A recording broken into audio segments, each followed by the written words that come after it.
All right, how's that? I think I can hear myself. Good evening. Who's enjoying the weather? I am loving this. Take the cool weather. Well, no, but I'll enjoy the moment.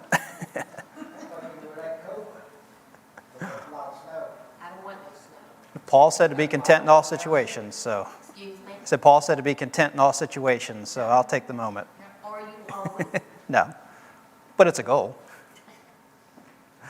Do we have any prayer, praises, any blessings that we can share? Yes, sir. Yes. Went across the top of my neighbor one night. You know, he had that spell out here. Got a patch around there. He got a tumor inside his neck. Was part of the cancer got. So he take a treatment for $8,000 treatment. That's pricey. And he said that he got operated on his liver and stuff. Had all two of them lost. That's five of them. And you're down, we had a heart attack Monday. The blood clot broke and they had chest pain, no arm went numb. He went to urgent. Went urgent here, clinics, they said. Heart attack. Put 2 stitches in him and down the wall. He had a heart attack Sunday. Went to church.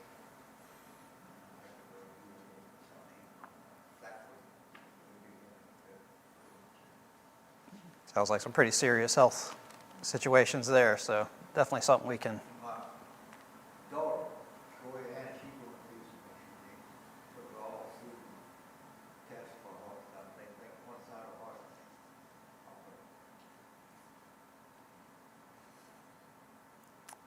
Yes, ma'am. My uncle's, girlfriend, she has had cancer twice, and they just found tumors in her brain, and they did a biopsy on them. She's supposed to have tests and some other things. The oncologist and the neurosurgeon, those are both on tap for this week, so just keep them in prayers. Certainly can do that. Yes. Our next door neighbor, Mike Jessup, is going in tomorrow morning to have brain surgery to remove tumor from back of the lower portion of his brain, back of his head. So please be in prayer for him and also for his wife, Maggie. This has been a really difficult time because he's been diagnosed with that and also has some tumors on his lungs. Pray for Maggie also for strength to be able to take care of him. She asked specifically for prayer for her back so it doesn't go out while she was taking care of it. But they really love the Lord and they want to thank everyone for the prayers that they've said so far. Yes, ma'am. Just keep the teacher and myself in your that I'm working with in your prayers. We got asked last week to switch classrooms, and we got asked again today to switch our classroom with the other pre-K class that's in the school. And we're just trying to figure out how to do it, and we're just both stressed because we offered it like 3 times to the other teacher. We're like, do you want our room? Do you want our room? Do you want our room? And we just got like shut down every single time, and she kind of went behind both the teacher's back and sent the principal a message and was like, yeah, I think you're right, we need to move classrooms. So now they want us to move classrooms and we don't know how we're going to do it. So just keep that in your prayers. So I might have to take one of my weekends to move my classroom program. I think there's a lot of prayer that could be used for schools right now. That's certainly a situation that's a little frustrating in prayer for.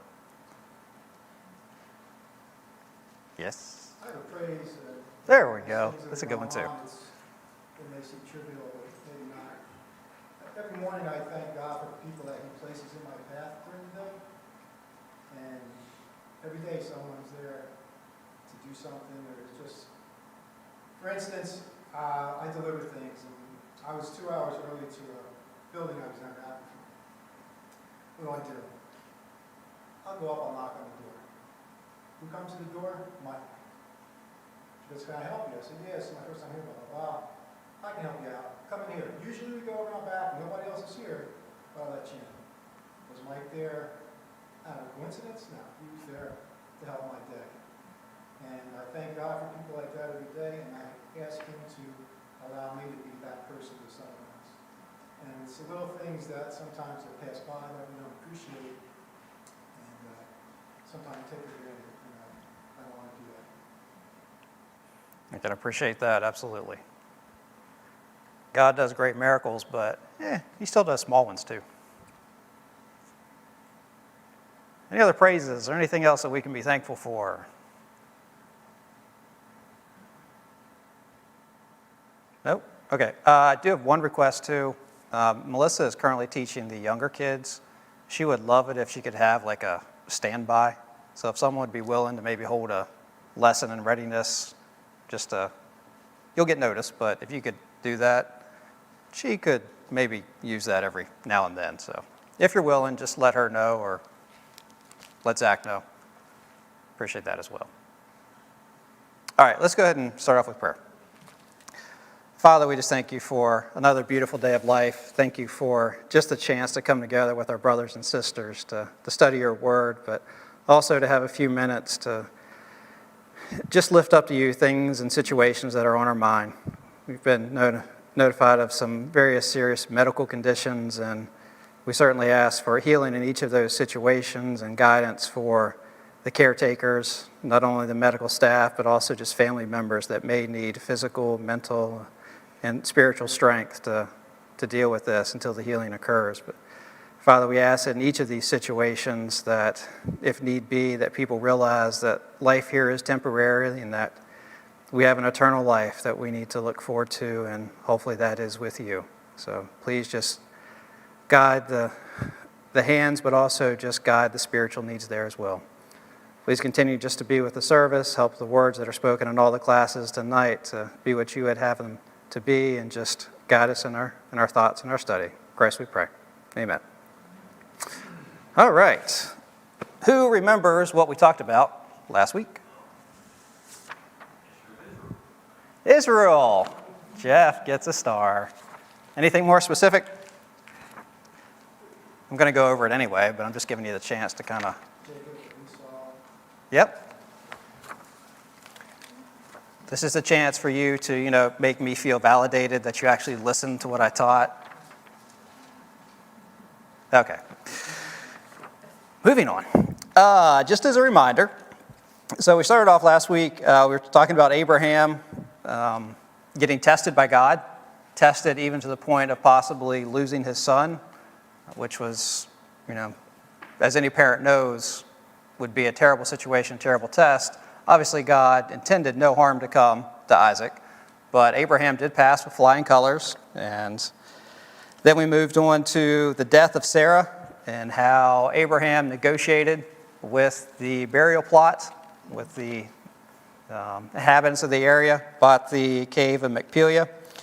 Then, realizing in his own mind that life, as I said in the prayer, is temporary, he turned his attention to finding a wife for his son, Isaac. So he sent a servant to where? If I remember the name? Haran, where they originally came through. Who did the servant find? What young lady? Rebecca, absolutely. She was a distant relative. She came back to the land of Canaan. So we have our family tree. We made the connection with Isaac and Rebecca. They were married. They didn't have children for some time, so they prayed to God. After 20 years, he answered their prayer. They had twin boys, Jacob and Esau, as we just mentioned. Were they similar? Well, who was who? Esau was... He was the oldest? Yep. Well, Jacob had a hold of Esau's foot, absolutely. and God said that the younger would rule the older. Somebody was paying attention. I love it. You're absolutely right. What were their personalities like? Who was Esau? What was he like? He was a hunter, outdoorsman. What was Jacob? Like to cook. Liked to cook, more of a homebody, probably a little bit weaker. Do you think they got along really well? Based on what we can see, probably not. So we talked about that. Then we talked about, there we go, this little situation. Remember, Esau comes in from the field. He's starving to death. He's not going to make it. So Jacob has some nice little stew and bread. What was the price? The birthright. What was the birthright? It was the title. It was the inheritance of the authority, basically. It wasn't the possession. That was something that was a little bit separate. Usually they went together, but the birthright was the title of leader of the tribal clan and the kind of final authority of that family group once the older male had already passed away. So Esau relinquishes this title, sells it to Jacob for a little bit of soup and a little bit of bread. Then he walks away. Was he really starving to death? I think he was going to make it. So we talked about that. But that did fulfill the prophecy that Maria already brought up, that the older shall serve the younger. So again, I just covered in 3 minutes what I talked about for 45 minutes last week. So now we get to move on. We are in Genesis chapter 26. If you guys want to do that, look in your Bibles. I've been very tempted to try to see if I could pull off Zach's teaching method with 1/3 of my feet on the platform. That's probably not going to end well, is it? All right, I'm going to get back over here. Genesis 26, if you've found that. We're at a point where there is another famine in the land. As you've noticed, there's probably cycles, just like we have here, periods of rain, periods of dryness. Well, when you're an agricultural society or a hunter-gatherer society, and you don't have transportation to bring in food from long distances or really good storage methods, if you have a famine and there's no immediate food, it's a problem. So, Genesis 26 starts off with a famine. So Isaac does the same thing that his father Abraham did when there was an earlier famine, which was what? What did Abraham do?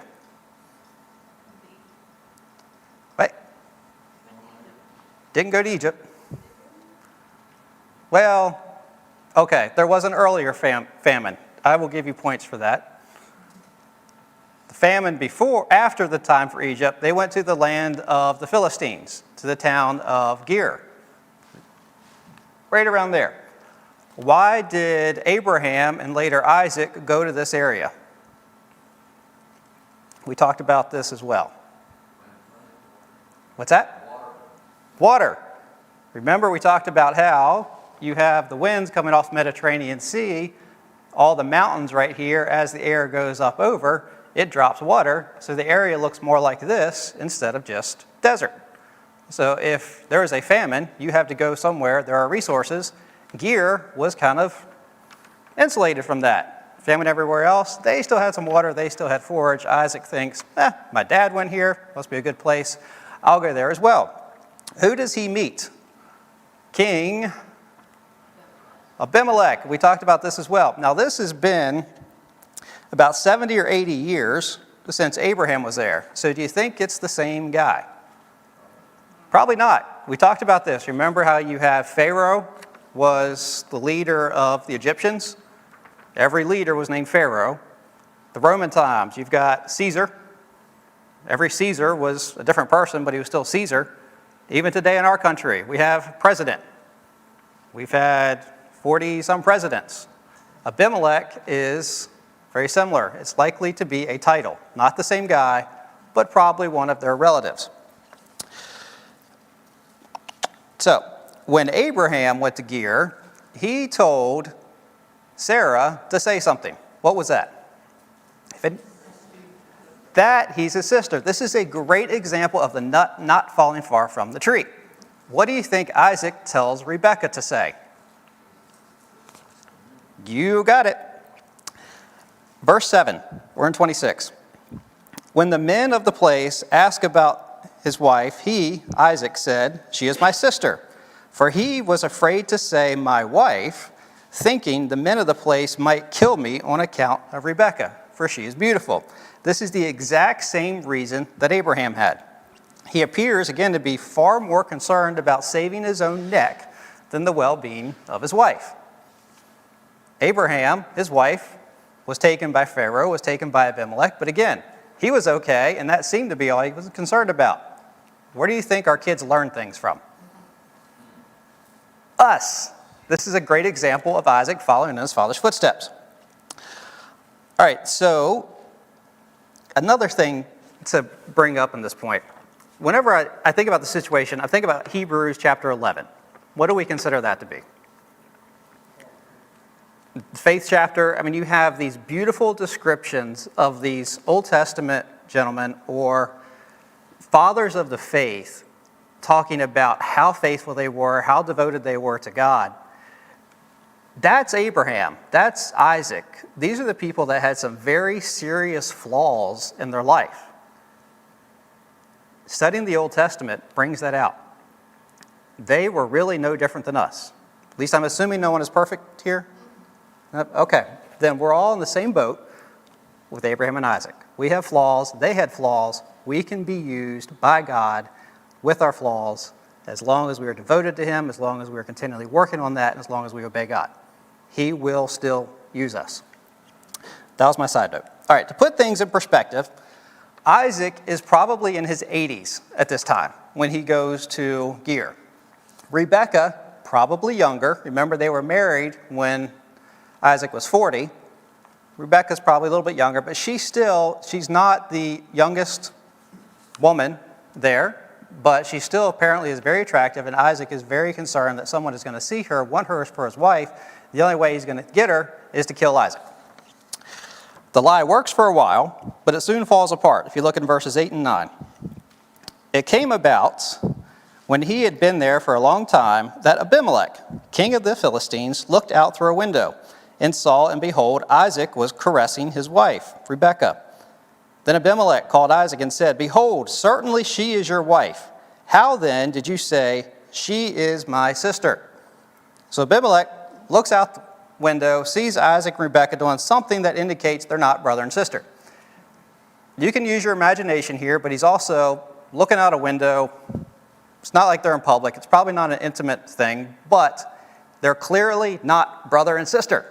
And he can see this. They're not acting brother and sisterly. He's a little upset.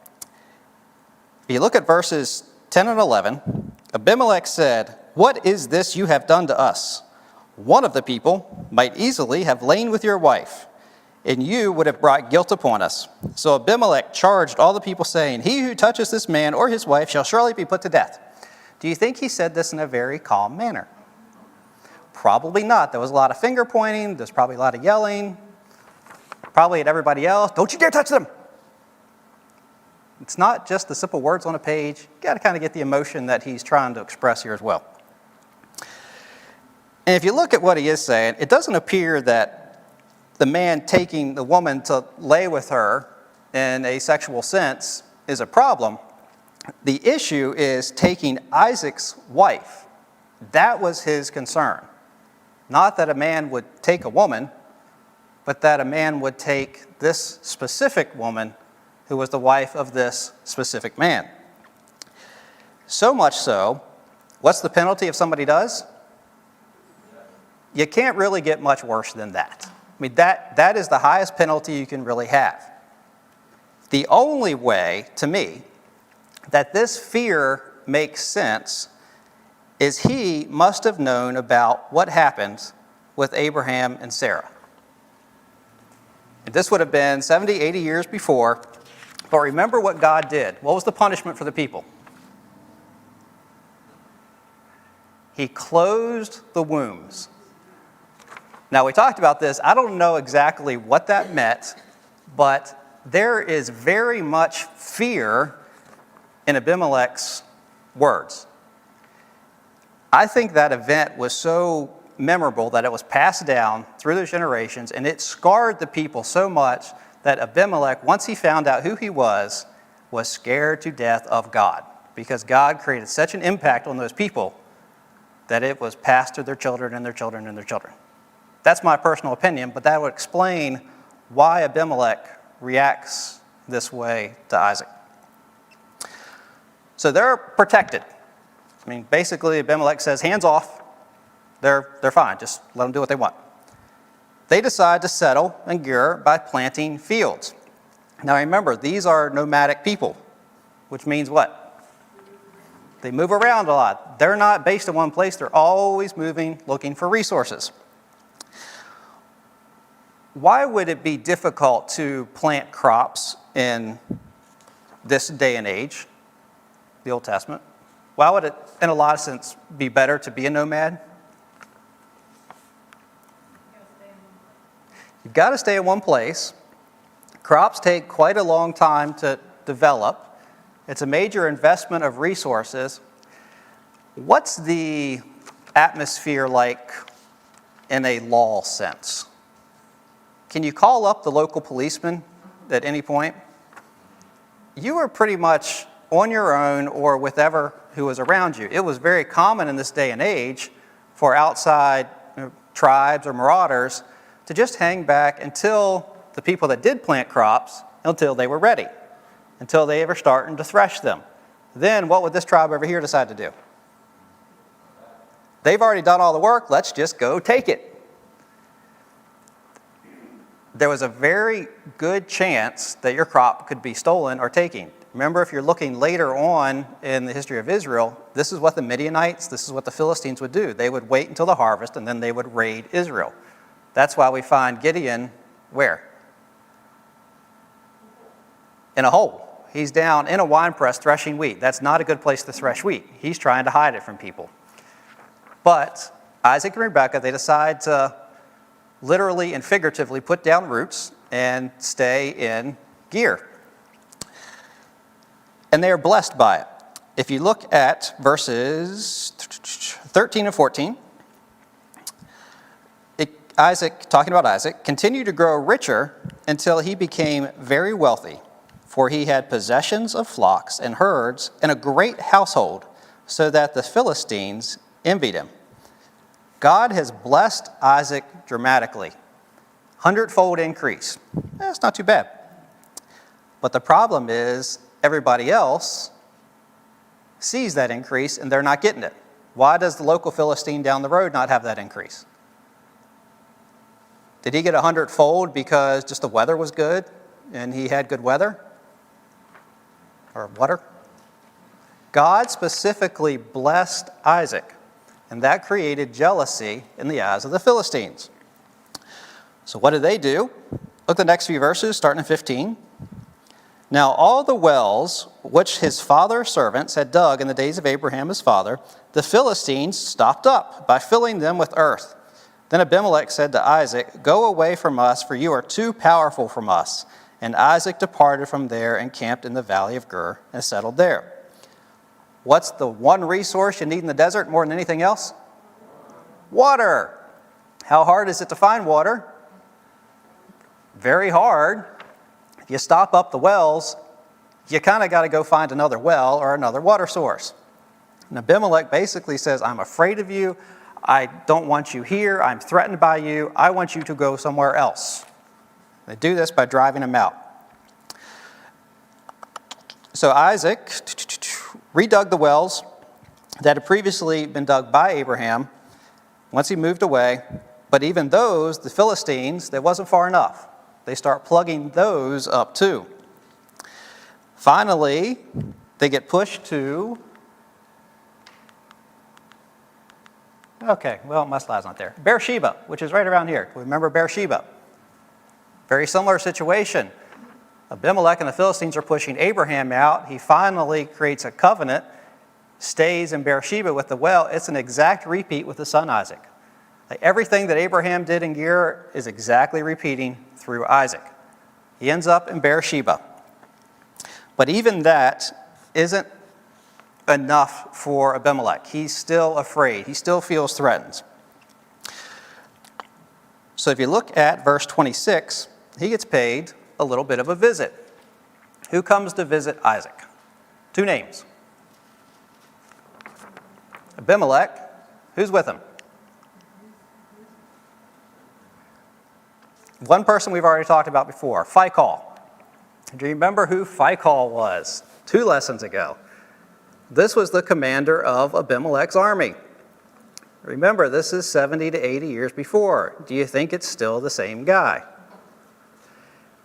It's theoretically possible because you're looking at a day and age when people lived 100, 150 years, but still, today, who do we put in charge of our military? Younger or older people? Generally, they're older people. You've got the top generals, they stay at their position for maybe 3, 4 years, and then they retire, and then somebody else comes in. You put a 20-year-old in charge of the Pentagon, it's not going to go too well for us. Now, also, at this time, this day and age, experience and soundness of mind are great qualities, but what other physical quality is very important if you're in the military in the Old Testament?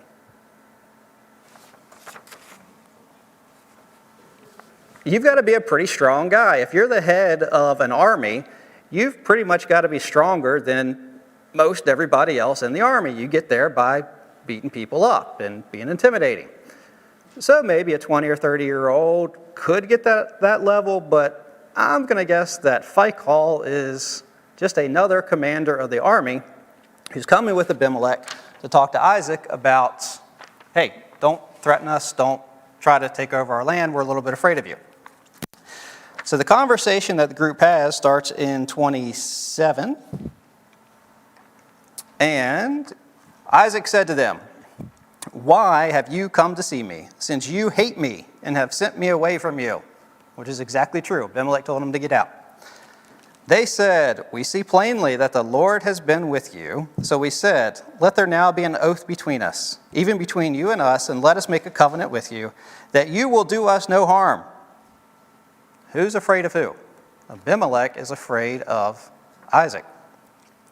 "Just as we have not touched you and have not done nothing but good and have sent you away in peace." La. "You are now blessed of the Lord." Then he, Isaac, made them a feast, and they ate and drank. And in the morning they arose early and exchanged oaths. Then Isaac sent them away, and they departed from him in peace. So Abimelech's recollection of events is not really true at all, reading the earlier verses.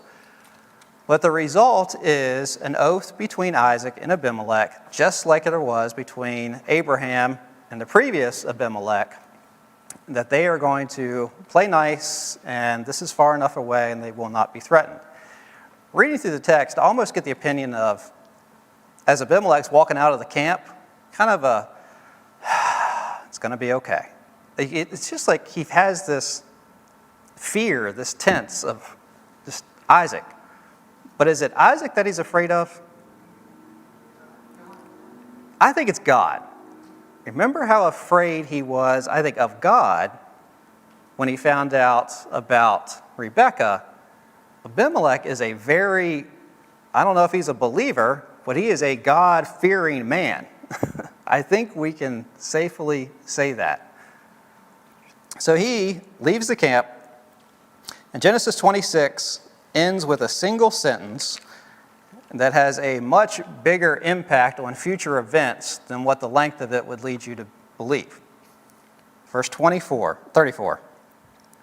"When Esau was 40 years old, he married Judith, the daughter of Beri the Hittite, and Basemath, the daughter of Elon the Hittite.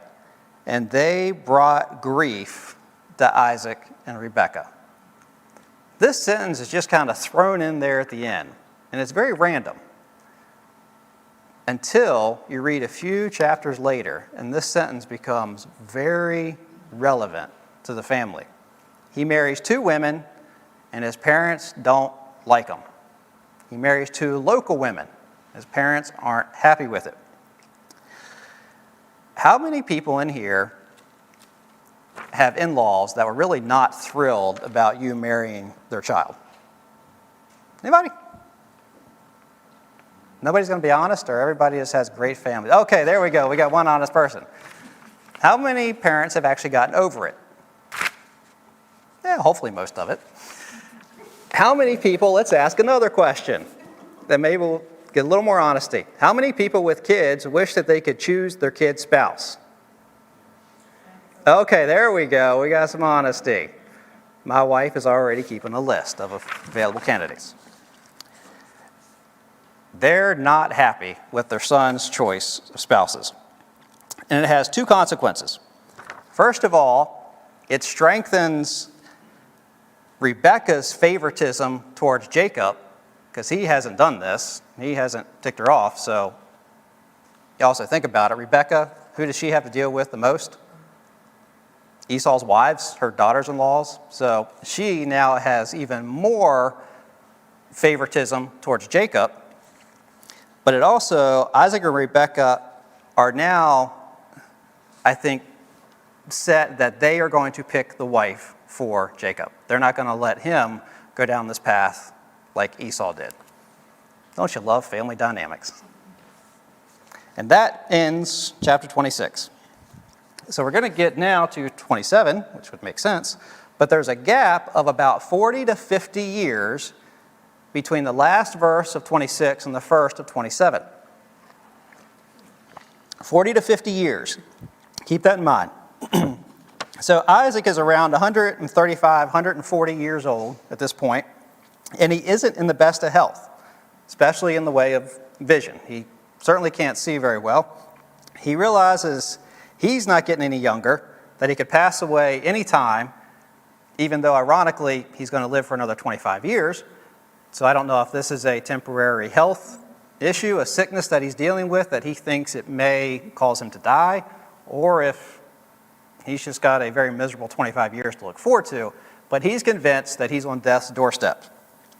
He doesn't want to die without giving his blessing to Esau, his oldest son. I know what you're thinking. We'll get to it. All right, the blessing here that's mentioned would have been the formal giving of the birthright. Now, Isaac's intent would be to announce to Esau to officially give him the status of heir of the family.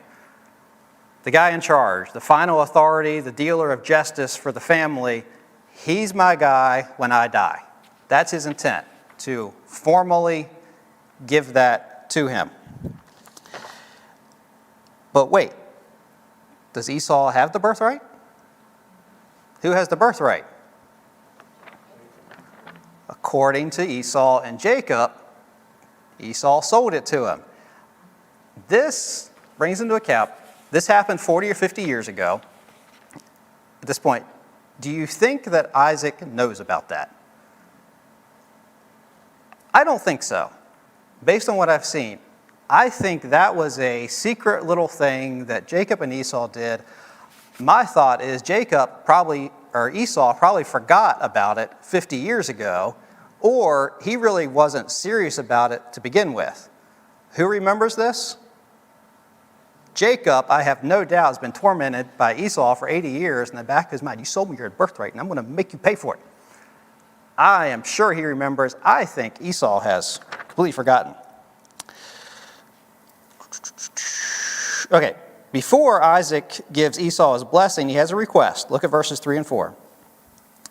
Now then, please take your gear, your quiver, and your bow, and go out to the field and hunt game for me, and prepare a savory dish for me, such as I love, and bring it to me, that I may eat, so that my soul may bless you before I die.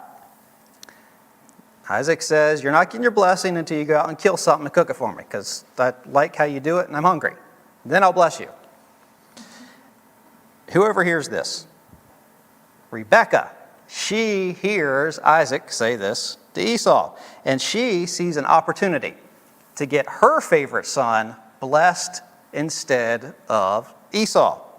So what does she do? Verses 6 through 10. Rebekah said to her son Jacob, behold, I heard your father speak to your brother Esau, saying, bring me some game and prepare a savory dish for me, that I may eat and bless you in the presence of the Lord before my death. Now therefore, my son, listen to me as I command you. Go now to the flock and bring me 2 choice young goats from there, that I may prepare them as a savory dish for your father, such that he loves. Then you shall bring it to your father, that he may eat, so that he may bless you before his death. my thought, Isaac doesn't know about the stew birthright incident, but I think that Rebekah does.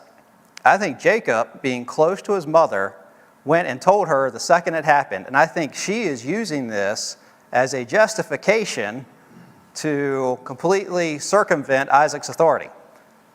This is a very serious issue that his wife, leader of the clan, the wife, is picking the choice of who is going to lead the group. I mean, you could literally have punished people, and probably very severely, for this kind of infraction in the tribal clan. So I think she has to have some justification in her mind of why she's willing to take this risk. In the back of her head, she's thinking, well, my other son sold it to him anyway. It's his right, so we're going to make it happen. And she tells Jacob to go find a couple goats so that she can make the dish before Esau gets back. However, Jacob doesn't think it's going to work. Verses 11 and 12. He's got good reason for it. Jacob answered his mother Rebekah, "Behold, Esau my brother is a hairy man, and I am a smooth man." You don't hear that very often. "Perhaps my father will feel me, then I will be a deceiver in his sight, and I will bring upon myself a curse and not a blessing." That's a pretty good reason and a pretty good fear that Jacob has here. However, Isaac pulls the mother card. Verse 13. But his mother said to him, "Your curse be on me, my son. Obey my voice and go. Get them for me." She basically says that she's going to take the blame. Whatever punishment there is, she's going to bear it, and go do what you're told. How many parents have said that to your kids? Just go do what I tell you to do. We've all done it. How old is Jacob at this point? Like 75 years old. And his mother says, "Go get the goats." "Yes, Mommy." It's a 75-year-old man doing what he's told. Then Rebekah, she makes the food, and she gets some of Esau's clothes. Why? Smell. That's going to be very relevant here in a couple minutes. But she gets the clothes for the smell. Then she takes some of the skin from the goats that she had just slaughtered, and she attaches it to Jacob's hands and neck. How many people have petted a goat? Is it a nice furry texture? No, it's a very rough, coarse hair. This is apparently how Esau felt. Okay.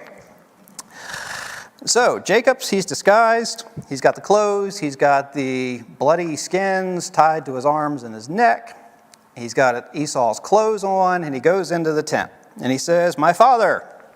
Basically, "Hi, Dad." Isaac responds with, "Really, who are you?" Okay, so problem number one. Jacob lies and says that he is Esau, and tells his father that the food is ready. So Isaac, he doesn't recognize Esau's voice. That's suspicion number one. What's the second suspicion? That if he just walks in and says, "The food's ready," what was Esau supposed to do? Go out into the woods, stalk something, hunt, kill it, bring it back to the camp, and then cook it and have the food. The food is ready very, very quickly. Almost as quickly as, Esau walking out of the camp, shooting something right at the edge of the camp and cooking it. Which is ironic because that's kind of what happened. So Isaac is already suspicious for the voice and also just how quick it is.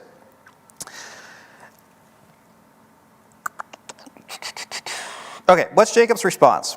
The last part of verse 20. And he said, "Because the Lord your God caused it to happen to me." That's his excuse. He pulls the God card. God put it right in front of me, Dad, so I could kill it and bring it back quickly. Me being your son, Esau, in his high-pitched voice, which sounds nothing like Esau. Apparently his hearing's fine for Isaac, but he just seems to know that the voice isn't Esau's, and he asks one last time. Verse 21. Then Isaac said to Esau, "Please come close that I may feel you, my son, whether you are really my son Esau or not." He tells Jacob to come close for what he considers to be last test. You can almost imagine Jacob. What's he doing? Okay. He has to be scared to death at this moment. This is the test. What's going to happen if Isaac figures it out? That is Jacob. Very bad things. He could be kicked out of the family. He could be worse. He's putting a lot on the line just in those couple steps, and all that has to be going through his head as he walks up to his father. Where do you think Rebekah is in all this? Remember, Isaac can't see. Do you think she tiptoed into the tent and is standing back there? What do you think she's doing? She's probably scared to death as well because she's on the line right with Jacob. This is a big risk that they are both taking. Jacob approaches Isaac. The last part of verse 22, Isaac said, "The voice of Jacob, but the hands are of Esau." So he's passed the feel test. Still the voice is just nagging at him though. Esau's hands felt like a goat. Remember that. This is what Isaac feels. He knows his son, but it just doesn't seem pleasant to me. All right. Okay, so he asks one last time, verse 24. And he, meaning Isaac, "Are you really my son Esau?" And Jacob said, "I am." So he's already lied multiple times, wants one more. Isaac, there's something nagging. He can't get over it. But he's given him these many tests. He's already said he's Esau multiple times. Maybe he just is figuring, hey, my vision's gone. Maybe my hearing's starting to go as well. Let's just see what happens. He takes the food and he starts to eat. My thought is here that Jacob and Rebekah are probably going crazy as Isaac's sitting there. "Did I ever tell you about the time your grandfather almost killed me on the mountain?" "Yes, Dad, I've heard that. Is the food good? Are you done?" I mean, can you see the tense that Jacob feeling he has to have right now? Because what could happen at any moment? Esau could walk right through the door with the actual food, with his manly, deep Esau-like voice, and put a stop to all of this. Rebekah and Jacob have to be scared to death through this. Isaac finally finishes, but he seems to have the feeling that something just is not right still. So he has one last test. Verse 26. Then his father Isaac said to him, "Please come close and kiss me, my son." So he's already been close enough to where he could feel him. Now he wants Jacob to get right up to him. Verse 27, what's the point of it?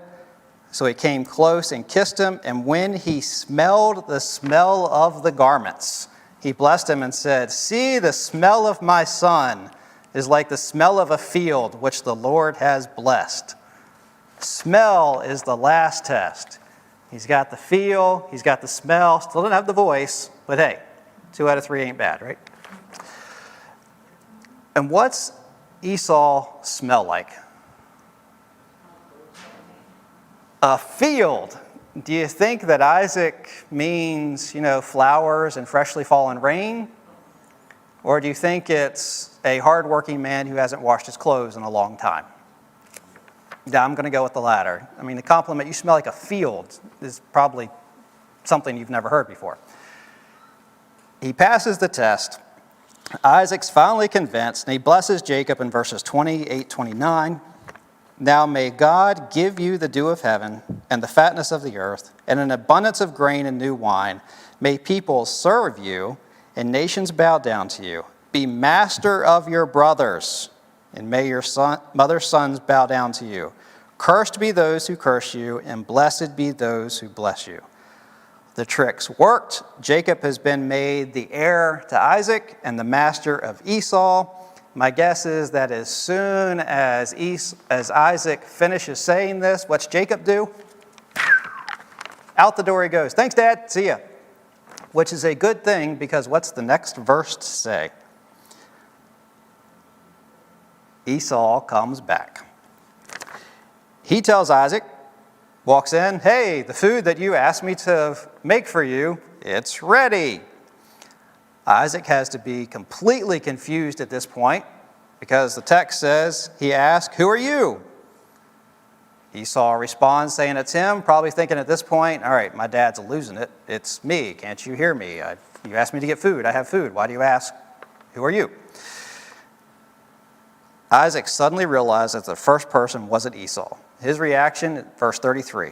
Then Isaac trembled violently and said, who was he then that hunted game and brought it to me, so that I ate of all of it before you came and blessed him? Yes, he shall be blessed. And now it's Esau's turn to react to the news that his blessing, that his birthright has been given to someone else. Verse 34, when Esau heard the words of his father, he cried out with an exceedingly great and bitter cry. What did we talk about at the end of the last lesson? When Esau was walking away, the verse says, and he blank his birthright. Despised his birthright. We talked about it as not so much the thought of hate is the translation, as the thought of he just didn't care about it. It meant nothing to him that he could just sell his birthright for a little bit of soup and a little bit of bread. Suddenly it means something. Was that a just immature Esau who didn't care about his birthright and now it suddenly does? But he reacts totally different when suddenly it's real. It's not just a future thing that may happen. Do you think he suddenly remembers the conversation between him and Jacob? I'm guessing things start flooding right back. Esau begs his father to bless him, but once the blessing is given, apparently it can't be taken back. Isaac then tells Esau the hard truth: you will be a servant to your younger brother and weaker brother. And I'm guessing that's the weaker part that probably irritated him the most. But only for a period of time. He does give him that little bit of happy news. Well, Esau doesn't really seem to be one of those guys that can keep his feelings to himself. Verse 41. So Esau bore a grudge against Jacob because of the blessing with which his father had blessed him. And Esau said to himself, the days of mourning for my father are near, then I will kill my brother Jacob. Why is Esau upset? Didn't 40, 50 years earlier, he sold it. Does he have any right to be upset? No, none whatsoever. But what's he say? As soon as my father's dead, Jacob's gone in the ground with him. That's his plan. The funny thing is that everybody was expecting Isaac to die. Everybody's just sitting around waiting for him to pass away. But he lives for another 25 years, which may be a good thing and actually lets Esau kind of calm down. Rebekah doesn't know this and probably doesn't want to take the chance anyway, so she comes up with a plan. Verses 43 and 45. Now, therefore, my son, obey my voice and arise. Flee to Haran, to my brother Laban. Stay with him a few days, until your brother's fury subsides, until your brother's anger against you subsides and he forgets what you did to him. He forgets what you did to him. Whose plan was it? Okay. Then I will send and get you from there. Why should I be bereaved of both in one day?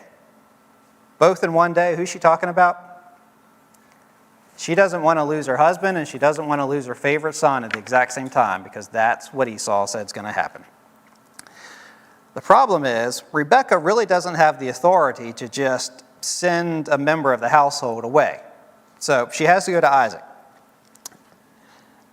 That's when, remember that last sentence of chapter 26 about Esau marrying certain people? This is where that comes into play. Look at verse 34. Verse 46. Rebekah said to Isaac, I am tired of living because of the daughters of Heth. If Jacob takes a wife from the daughters of Heth like these, from the daughters of the land, what good will my life be to me?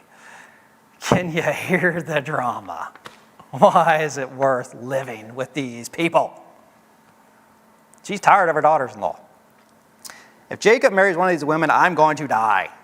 That's what she says to Isaac. The chapter break between 27 and 28 is a little misleading because now we get into chapter 28, but it picks up immediately at the end of the previous chapter. Remember, we had 40 to 50 years before. Last one of 27. The next sentence is literally 2 seconds later with Isaac. We're going to finish as one thought, and then we're going to call it a day. So, moving to chapter 28, looking at verse 1. So Isaac called Jacob and blessed him and charged him and said to him, You shall not take a wife from the daughters of Canaan. Arise, go to Paddan Aram, to the house of Bethuel, your mother's father, and take from there to yourself a wife from the daughters of Laban, your mother's brother. May God Almighty bless you and make you fruitful and multiply you, that you may become a company of people. May he also give you the blessing of Abraham, to you and your descendants with you, that you may possess the land of your sojournings, which God gave to Abraham. Then Isaac sent Jacob away. Why isn't Isaac mad at Jacob? His son just tricked him and stole what was rightfully his favorite son's, Esau. Why isn't he upset as well? My theory, I will say this, I think Jacob told Rebekah when the stew birthright issue took place, I think, even though Rebekah says, I'm going to die if he marries one of these women, I think she tells Isaac. I think she says, hey, your favorite son actually sold his birthright. It belonged to Jacob anyway. What we did was wrong. I'm very sorry about that. But it's actually Jacob's. And my opinion is this calms down Isaac once he learns the truth. Could be completely wrong. Maybe he's just a very forgiving father, like we all are, right? We never hold grudges against anything, yes. But I'm guessing that this new information allows him to process that event, and he listens to his wife, and he sends them away so that he can go marry a distant relative instead of one of these terrible local women, like his brother did. And we are actually, well, one other thing, then we're going to call it a night. What else does Isaac bless Jacob with? The blessing of Abraham. What is the blessing of Abraham? 2 things. What's that? Descendants. He's going to have a large multitude of descendants that are going to come back to that land. He gives him really possession of that land. But what else is the blessing of Abraham? The one that we as Christians are all beneficiaries of? Jesus Christ. That's the blessing of Abraham. This is where essentially he prophesies that Christ is now going to come through the line of Jacob, which doesn't really make sense because it should have come through the order of Esau. But he gives him the blessing of Abraham, which means that Christ, as we know, is going to go through Jacob. Didn't they already know that? Didn't they already know that? Because when he was born, it said that the younger would rule over the older. Yes. So he was going to, So even though they died, it was going to happen that way anyway, right? ooh, now you're getting into the, is it going to happen because it was prophesied, or was it prophesied because it was going to happen? And God knew it was going to happen. absolutely. That, Something else to think of is this was written with all these events already have taken place. It's kind of like the writer of Genesis, which we understand as Moses, but it's like if we would go back and write history, the first 1,000 years, from 0 to 1,000. Now we go back and write it. So we know, like, hey, there's going to be a Hitler come along, and we may talk about, like, Hitler at his birth and say, and this was the man that was responsible for the death of millions of Jews. Well, we might make that comment when we're writing about his birth, but that doesn't mean that in that time that they knew. well, except in this case, Rebecca was told that the younger will serve the older. I'm sorry, switch that around. The older will serve the younger. My thought is that finally dawned on her after all this happened. I don't think she was thinking, God told me that he's going to be the leader of our group, so this justifies me in lying to my husband. I don't think she had that in mind, but I think it came to her later when God told me this. God keeps his promises. That's my thought. So the last thing real quick, verses 8 and 9, what does Esau do once he sees his brother, head off to somewhere else? So Esau saw that the daughters of Canaan displeased his father Isaac. And Esau went to Ishmael and married besides the wives that he had. So there's two thoughts. We could possibly give him the benefit of the doubt. And he could say, I've upset my parents. Let me go to my uncle Ishmael and find a relative to marry to make my parents happy. I don't think that happened, but hey, it's a possibility. More likely, Ishmael was lumped in with the Canaanites, and Esau said, I'm going to go tick my parents off by burying another one of them. Just like a 4-year-old. Anybody have kids like that? Yep. Esau is 80 years old, and he's still being a brat. All right, so next week we will pick up in the next couple verses where Jacob is heading to find a wife. Comments, questions? All right, yes, ma'am. I admire Isaac because it would have been my mom and dad, and my mom went for my dad, and she lied, and so my dad, he wouldn't have been just saying. Once you really look at these stories, these people were no different than us. They go through the exact same family drama and situations that we deal with every day. Yeah, we've been in some of these same situations before. These were real people. Remember, this isn't a fairy tale that we're reading. This is real people. Yes, ma'am. When that happens to them, I wonder if they feel guilty like I do when I do stuff like that. I am sure they did. I would say they feel just any emotion that we feel. I mean, when she lied, do you think she felt bad about it? I think so. I think she felt justified in what she did for various reasons, but I'm sure that she felt some guilt there. I don't know, it's just make these people, when you read the Bible, try to put yourself in their situation, because these are real people that God used in his plan. They're not perfect people, which I think reminds us that, Nobody's perfect but Jesus. yeah, that God can still use us no matter what flaws we have, as long as we are continuing to serve him and trying to work on those flaws.